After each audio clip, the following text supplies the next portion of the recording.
자, 마태복음 4장 18절부터 22절까지 보겠습니다. 또 예수님께서 갈릴리 바닷가를 따라 걸으시다가 두 형제, 곧 베드로라 불리는 시몬과 그의 형제 안드레가 바다에 그물을 던지는 것을 보셨으니 이는 그들이 어부였기 때문이더라. 또 그분께서 그들에게 이르시되 나를 따르라. 내가 너희를 사람들을 낚는 어부가 되게 하리라 하시니라. 이에 그들이 곧바로 자기들의 그물들을 버려두고 그분을 따르더라. 그분께서 거기서 계속 가시다가 다른 두 형제, 곧 세베대의 아들 야고보와 그의 형제 요한이 자기들의 아버지 세베대와 함께 배 안에서 자기들의 그물들을 고치는 것을 보시고 그분께서 그들을 부르시더라. 다 같이요. 이에 그들이 즉시 그 배와 자기들의 아버지를 남겨두고 그분을 따르더라. 아멘.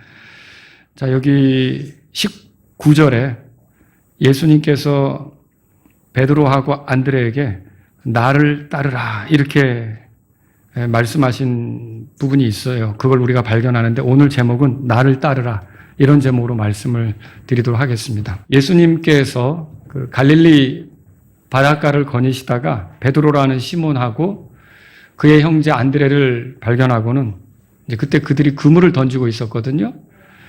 두 사람에게 말씀하셨어요. 나를 따르라. 두 사람의 직업은 어부죠. 우리가 공관복음에서, 공관복음이라고 하면 뭐죠, 여러분? 마태복음, 마가복음, 누가복음이죠.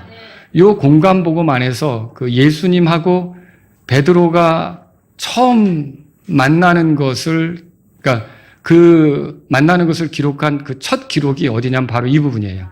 이 부분. 그래서 우리가 여기 나를 따르라 이렇게 초청하는 것을 혹시 이제 구원받아라 이런 초청으로 생각하기가 쉽습니다. 또 여기서 멈추지 않고 예수님께서 조금 더 가시다가 야고보하고 요한을 발견하고 그들을 부르셨죠?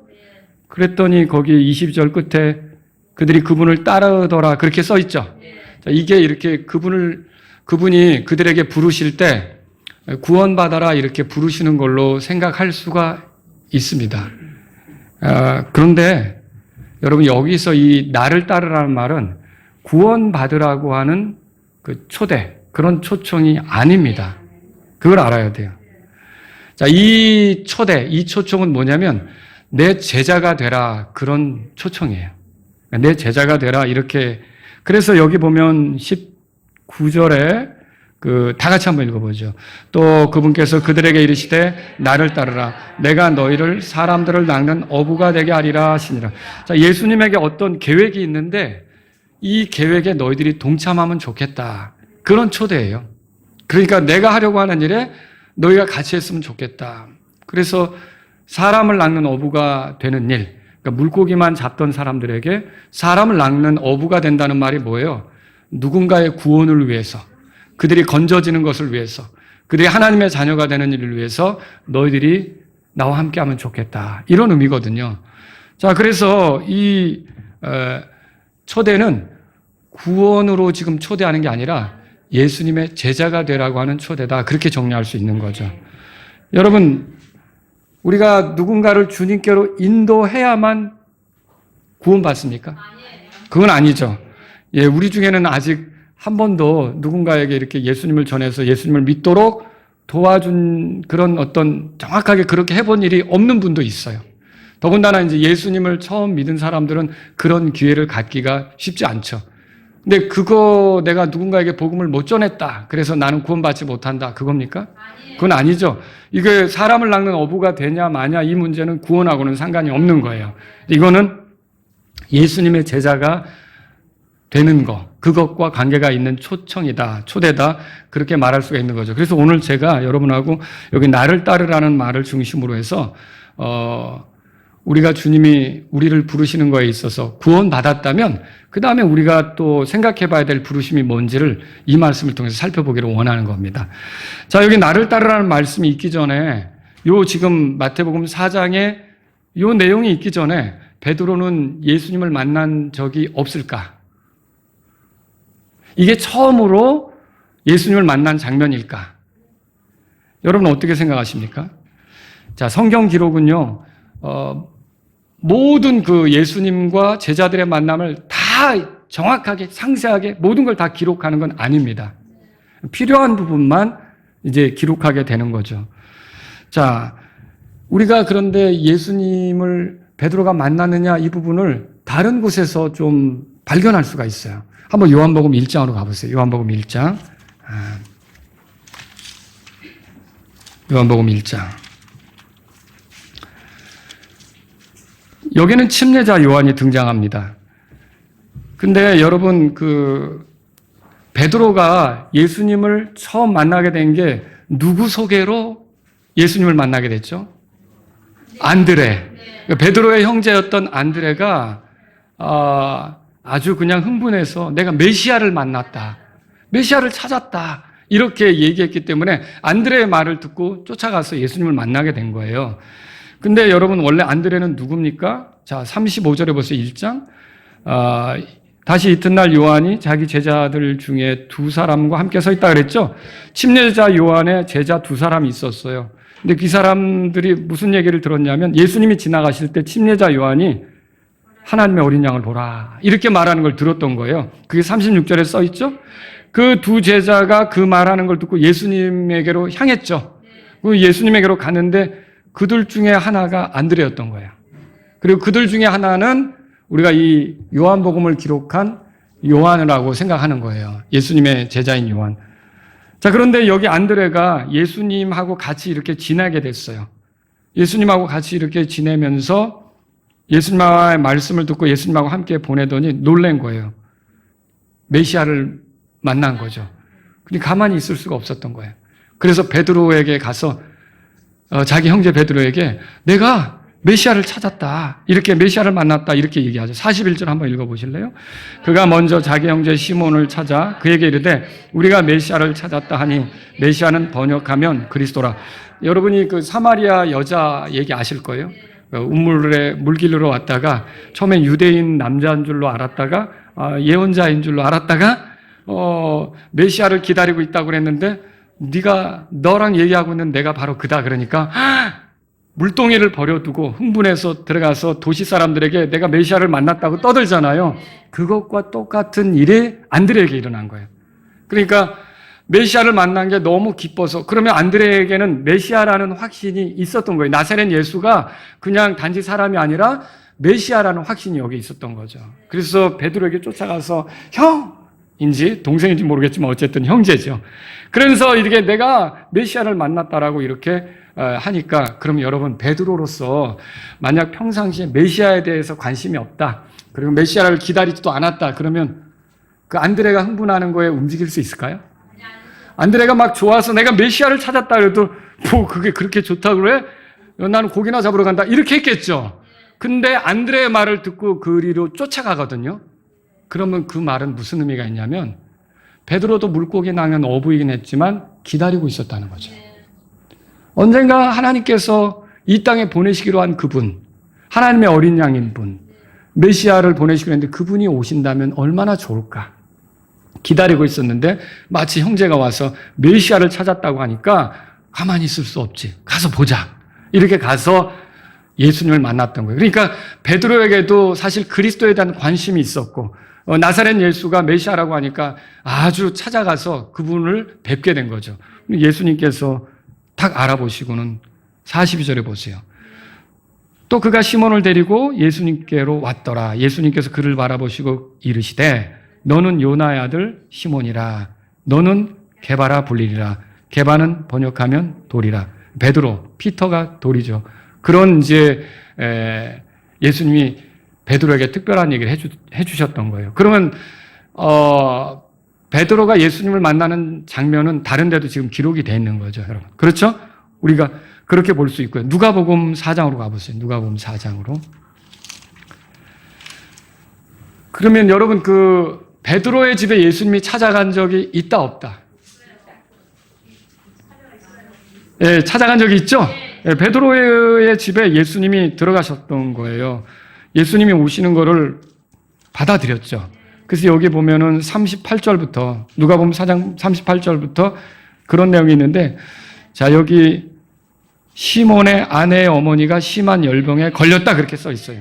이 말이 좀 길긴 한데 한마디로 말하면 장모님이 열병에 걸렸다 이거죠.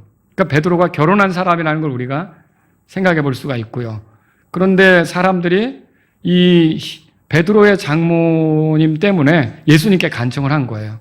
그러니까 39절 다 같이 읽죠.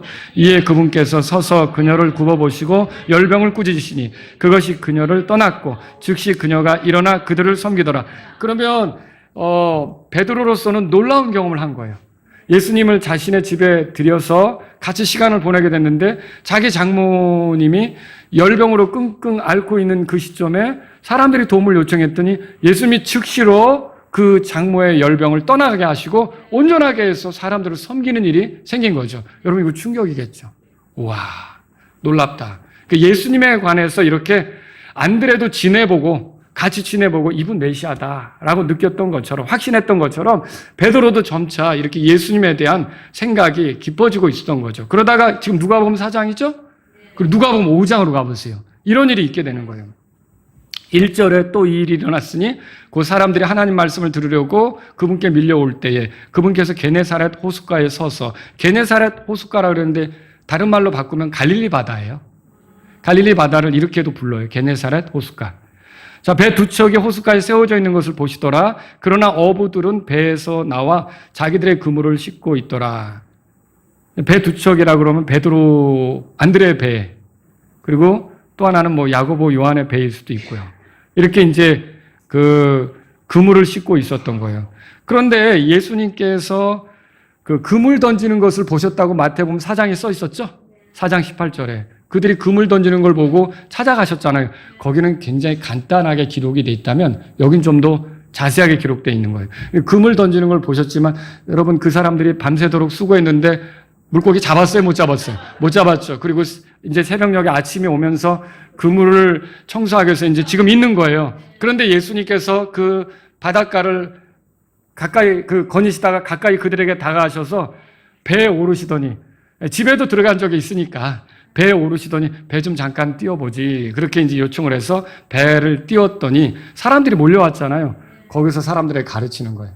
근데 사람들에게 가르칠 때 베드로는 그물 청소하면서 그거 들리겠죠? 예수님의 뭐라고 말씀하시는지 들리겠죠? 예, 그러면서 이제 듣고 있었던 거예요. 가르침을 끝낸 예수님께서 뭐라고 말씀하십니까? 4절에 다 같이 한번 읽어보죠. 이제 그분께서 말씀하기를 마치신 후에 시몬에게 이르시기를 깊은 데로 나아가 너희 그물들을 내려 한번 끌어당겨보라 하시더라. 자, 이제 깊은 데로 가서 그물 청소하고 있던 사람들에게 그물을 한번 내려봐라 그랬던 거예요. 물고기 잡아봐라 그 뜻이죠. 근데 이게 어부의 상식으로는 날이 밝았기 때문에 해가 뜨면 물고기들이 더 깊이 들어가서 안 잡힐 거라는 생각을 하는 거예요. 밤에 낚시하는 거는 물고기들이 이제 올라오니까 그렇게 하는데, 그리고 지금은 피곤하거든요. 집에 가서 쉬어야 될 때란 말이죠. 근데도 베드로가 뭐라고 합니까? 주님이 말씀하셨으니까 해보겠다고 이렇게 갔던 거예요. 그래서 5절에 그 내용이 있는 거죠. 그리고 결과는 어땠습니까? 6절에 보니까 심히 많은 물고기가 잡혔다고 돼 있어요. 얼마나 많이 잡혔냐? 그물이 찢어질 정도로. 그래서 이 배로는 감당이 안 되니까 옆에 동역자, 그런 옆에 동료 배를 불러야 될 정도로 이리 와서 좀 도와봐. 이거 큰일 났네. 그물이 찢어질 정도네. 이거 와서 도와달라고. 그래서 옆에 있는 그 동역자들이 와서 같이 도울 정도가 되었던 거죠. 여러분, 이 순간에 베드로가 뭐라 그러냐면, 글쎄, 그래도 그렇지 내가 내 직업이 어부인데 목수가 돼가지고 뭐 그물을 내리라고 예수님의 그 어떤 요청, 예수님이 말씀하신 걸 우습게 가볍게 생각했는지도 모르겠어요. 그렇지만 말씀하신다니까 해볼게요. 아니면 그렇게 하고서 거기서는 실력이 안 되시죠? 딸리시죠? 어부인 나보다 더 나으시겠어요? 뭐 그런 걸 입증해 보려고 했을 수도 있는 거죠. 그런데 어쨌든 그물을 내렸는데 물고기가 너무 많이 걸려들었고, 그리고 베드로는 거기서 더는 이제 그냥 있을 수가 없어 예수님에게 무릎을 꿇었죠. 무릎을 꿇고 뭐라 그럽니까? 여기 8절에 보면 오 주여 내게서 떠나소서 이는 내가 죄 많은 사람이기 때문이니이다. 이렇게 고백을 하죠. 여러분, 이 순간 이제 예수님께서 말씀을 하시는 거예요. 뭐라고 말씀하십니까? 예, 여기 10절에 거기 보세요. 10절에 다 같이 읽습니다. 시몬의 동료인 세베대의 아들 야고보와 요한도 놀랐더라. 예수님께서 시몬에게 이르시되 두려워하지 말라. 이제부터는 내가 사람들을 낚으리라 하시더라. 예, 이제부터는 내가 사람들을 낚으리라. 그렇게 말씀하셨어요. 그러니까 마태복음에 이렇게 돼 있죠. 나를 따르라. 내가 너희를 사람을 낚는 어부가 되게 하리라. 그리고 네가 사람을 낚으리라. 이 말들이 거기에 있었던 거죠. 자, 그렇게 해서 이제 예수님이 나를 따르라 이렇게 하시는 걸 우리가 생각해 볼 수 있는데 어때요? 이 말이 나오기 전에 베드로하고 예수님이 만나는 게 있었다고 생각이 되십니까? 예. 그러니까 나를 따르란 말은 이제 구원받아라 그 소리라기보다도 내 제자가 되라 이렇게 초대하는 걸로 여러분이 정리하셔야 된다라고 하는 거죠. 자, 그래서 나를 따르라는 말씀을 듣게 됐는데 여기 나를 따르라는 말은 그러니까 제자가 되라는 말이죠. 그럼 여러분 제자가 될 때 자, 구원받는 거는 거저됩니까? 여러분이 뭔 값을 내야 됩니까? 거저되죠? 네. 구원받는데 여러분 돈 내서 구원받아요? 아니죠. 구원받는데 내가 값을 치를 게 없어요. 아무것도 없어요. 그냥 예수님이 하신 일을 믿으면 되는 거죠. 근데 제자가 되는 건 값을 치러야 됩니까? 네, 치러야 돼요. 이게 다른 거예요. 손해를 보고 버리는 것도 있고 내려놓는 것도 있고 떠나는 것도 있어야 되는 거예요. 그래서 여기에 보면은 자 11절에 보세요. 누가복음 5장 11절인데 이에 그들이 자기들의 배들을 육지에 댄 후에 뭐라고 돼 있죠? 모든 것을 버리고 그분을 따랐더라. 그렇게 돼 있는 거예요. 그러니까 베드로와 안드레는 곧바로 자기들의 그물들을 버려두고 그분을 따랐다고 마태복음 4장에 써 있고 또 야고보와 요한도 즉시 자기 배를 버려두었다고 써 있어요. 마가복음 1장으로 가보세요. 마가복음 1장. 1장. 자, 여기서 참 특이한 표현이 곧바로, 즉시 이런 표현이에요. 그러니까 제자로 나서는 사람들은 잠깐만요 주님 다른 거 하고 올게요. 이러면 안 된다는 거죠. 그러니까 주님이 먼저고 주님이 우선이고 곧바로 즉시 이렇게 반응하는 게 제자로서 시작하는 거죠. 자, 그럼 마가복음 1장 찾으셨으면요 거기 20절 다 같이 한번 읽어보겠습니다. 이것도 비슷한 내용인데요. 거기에 여러분 보시면 17절에 사람을 낚는 어부가 되게 한다고 베드로하고 안드레에게 말씀하신 게 기록되어 있고요. 그 다음에 19절에는 야고보하고 요한을 만나서 부르시는 거예요. 자, 20절 다 같이요. 이에 곧바로 그분께서 그들을 부르시니 그들이 자기들의 아버지 세베대를 품꾼들과 함께 배에 남겨두고 그분을 따라가더라. 이야. 그러니까 여기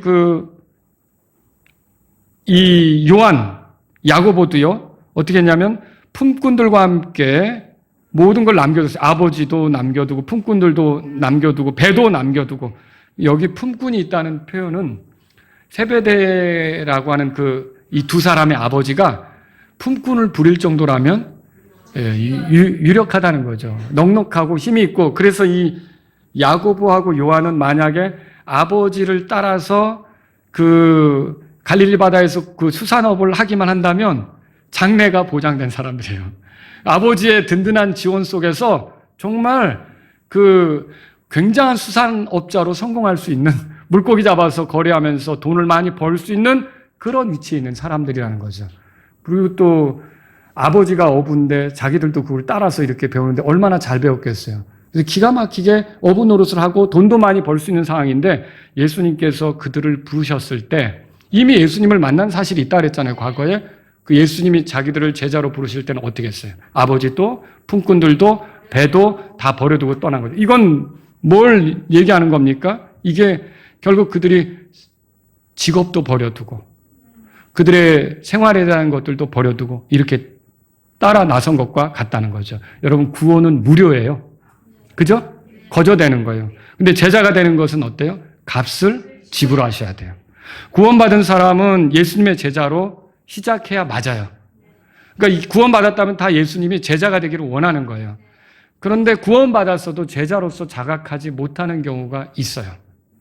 그래서 그럴 때는 지금 주님이 나를 부르시는 거에 대해 듣고 따를 수 있어야 되는 거죠. 주님은 구원받은 우리에게 나를 따르라 이렇게 요청하신단 말이에요. 주님의 제자가 되라 그 소리죠. 여러분이 구원받았다면 오늘 제가 여러분에게 드리려고 하는 말씀의 핵심은 뭐냐면 구원받은 걸로 멈추지 말고 예수님의 제자가 되는 삶도 시작하시라는 거죠. 예수님의 제자로서 살아가시라고 하는 거죠. 자, 여기 나를 따르라고 하는 말은 뭐예요? 내가 하고자 하는 일을 위해 살라 그 뜻이에요. 주님이 이 땅에 오신 이유가 뭐죠? 십자가에서 죽으신 이유가 뭐죠? 피를 흘리며 희생당하신 이유가 뭐죠? 죄인들을 건져 살리시려고, 영원한 생명을 얻어 살게 하시려고 그렇게 한 거 아닙니까? 그런데 예수님이 이런 일을 했지만 이 일이 있었다고 누군가는 가서 말해야 되잖아요. 누군가는 가서 전해서 사람들이 이 일의 놀라운 은혜를 누려야 되잖아요. 그러면 가서 말하는 사람이 필요하잖아요. 근데 그거를 네가 하라는 뜻이에요. 네가 사람을 낚는 어부가 되라는 말, 나를 따르라는 말은 그 일을 좀 하라는 거죠. 한 혼이라도 멸망길에서 돌이켜 생명을 얻도록 도우라.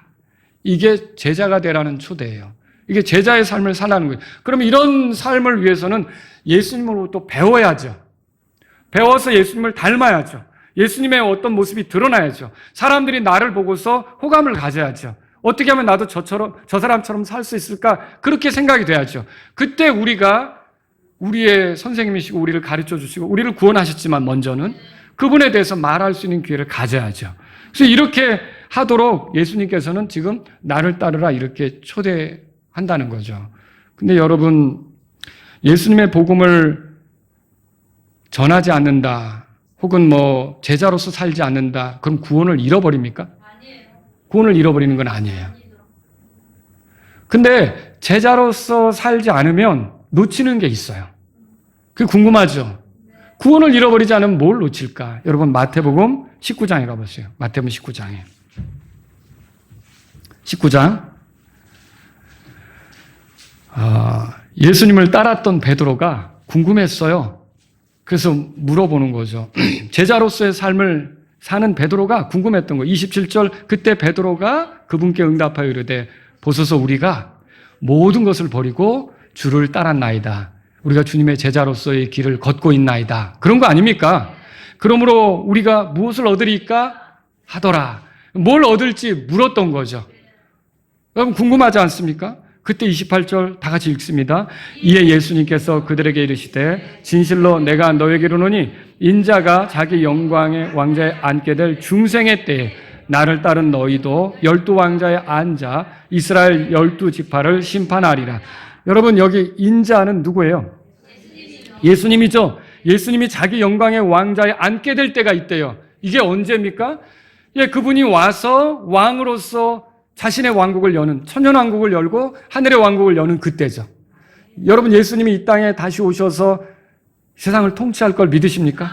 그 왕국이 있단 말이에요. 그 왕국이 열릴 것이고요. 거기 중생하는 때라는 말이 뭐냐면 사람이 중생하면 거듭나면 이전과 이후가 달라지죠.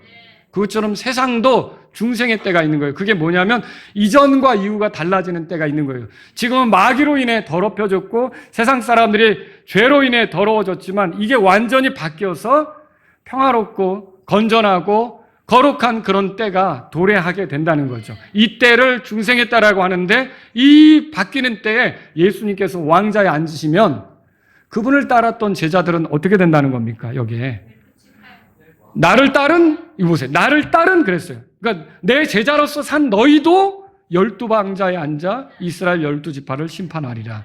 이 말은 뭐예요? 결국은 주님의 제자로서 신실하게 걸어갔던 사람들이 결국 모든 걸 버리고 주를 따랐던 사람들이 주님과 함께 왕좌에 앉게 된다는 거예요.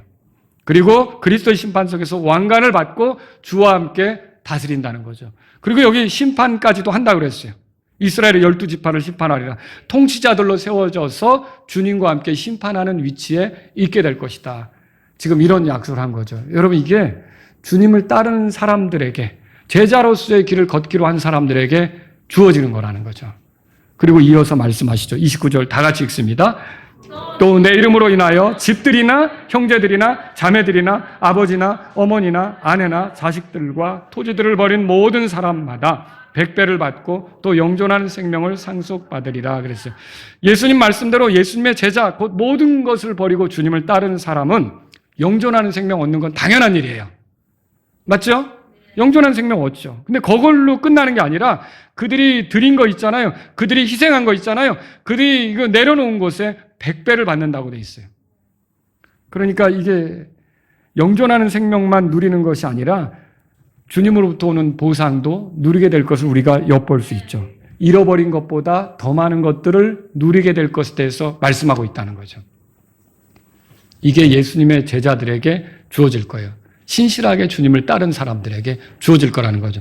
그래서 이 설교는 여러분이 구원받고 죄사함 받은 걸로 만족하면서 적당한 그리스도인으로 살기보다는 내가 구원받았다면 이제 예수님을 따라야겠다. 예수님으로부터 배워야겠다. 예수님을 알아가야겠다. 예수님의 말하신 대로 나도 말하고 예수님이 생각하신 대로 나도 생각하고 예수님이 행동한 대로 나도 행동해보고 예수님처럼 살아야겠다. 그래서 예수님의 제자로 살면서 많은 사람을 주님께로 인도하는데 도구가 돼야겠다. 여러분이 그런 마음을 품으셔야 된다는 거죠. 그런 생각을 가지셔야 된다는 거죠. 이걸 말씀드리는 거예요. 자, 여기 나를 따르라는 말은 그래서 구원받은 자들에게만 주는 말이에요. 이 말이에요. 구원받은 자들에게 어떻게 보면 주는 말이죠. 여러분은 구원받으셨어요? 그럼 이제 이 말을 들을 차례가 된 거죠. 그러면 아니, 여러분 예수님의 제자이십니까? 이미 이 길로 들어선 사람도 있는 거고요. 기쁘게 이렇게 가는 것도 있는 거죠. 그렇지만 구원받았는데도 주님의 제자로서의 부르심에 응하지 않고 사는 사람도 있을 수 있다는 거예요. 잃어버리기 싫고, 놓치기 싫고, 내려놓기 싫고, 그리고 다른 사람의 구원에 대해 관심 없고, 내가 믿었으니까 적당히 교회 섬기고 하늘나라 가고, 여러분 이렇게 생각할 수가 있다는 거죠. 그런데 주님은 우리가 그런 상태로 있는 걸 원치 않으셔요. 나를 따르라.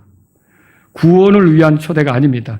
예수님을 중원해서 누군가 예수님을 믿고 하늘나라에 갈 수 있는 사람이 되도록 헌신하자. 같이 하자. 그런 뜻으로 예수님께서 초대하는 거죠.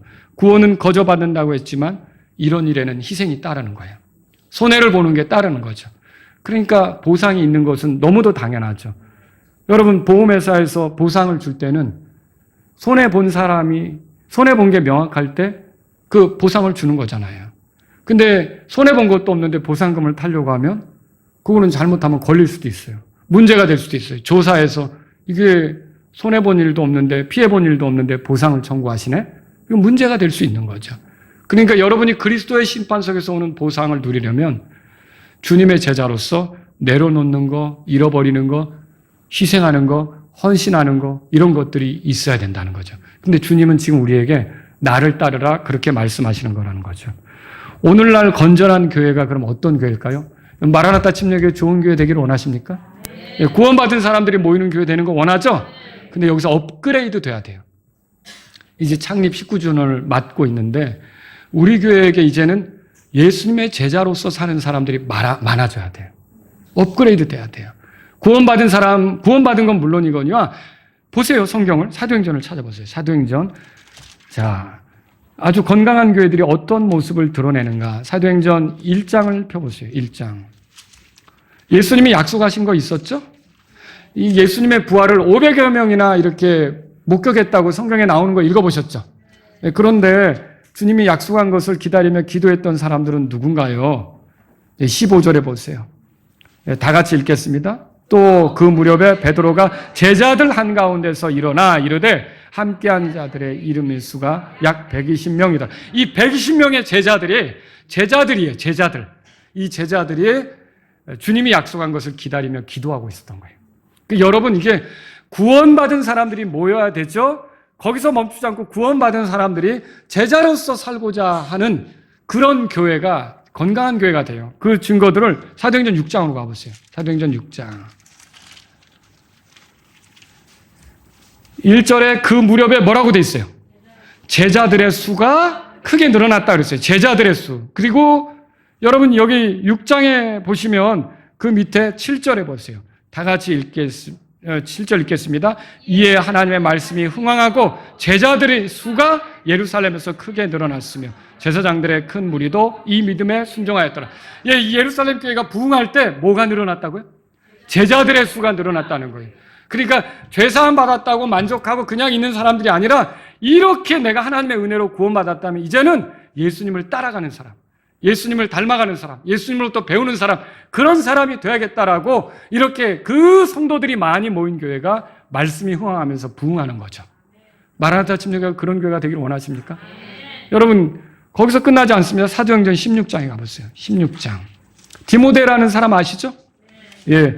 아마 바울이 1차 선교여행 때 루스드라에 갔을 때 디모데가 복음을 들었던 걸로 생각이 돼요.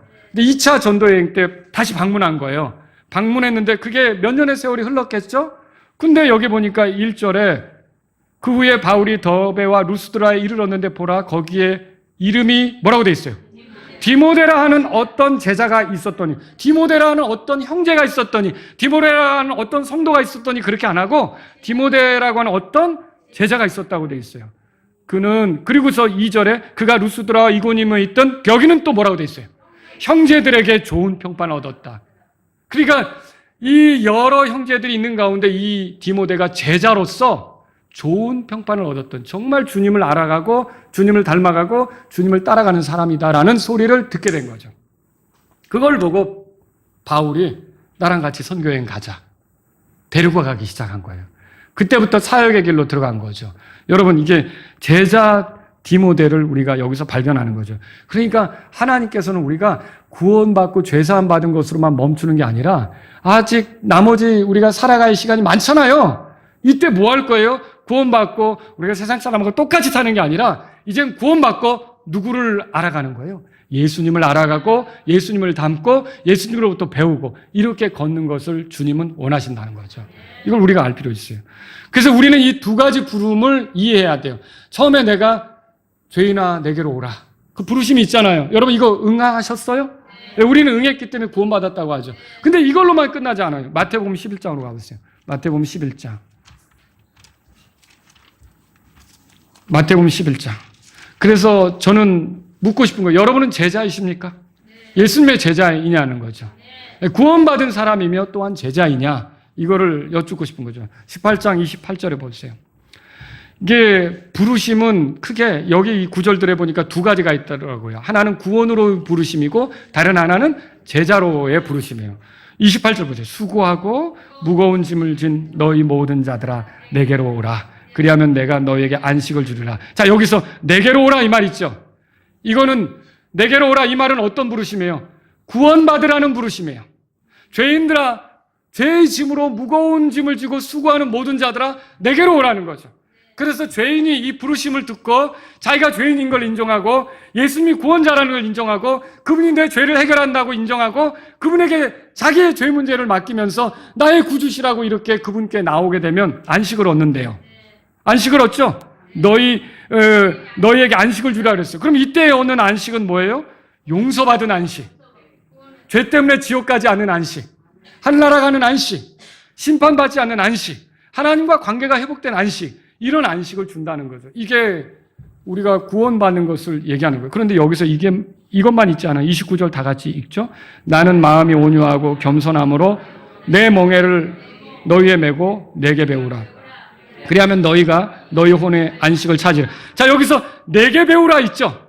내게 배우라. 또 한 번 초대하는 거예요. 자, 너 내게로 오라고 하시더니 이제 내게로 온 사람들을 향해서는 또 적극적으로 두 번째로 뭐라 그러냐면 내게 배우라. 내게 배우라는 건 뭐 얘기하는 거예요?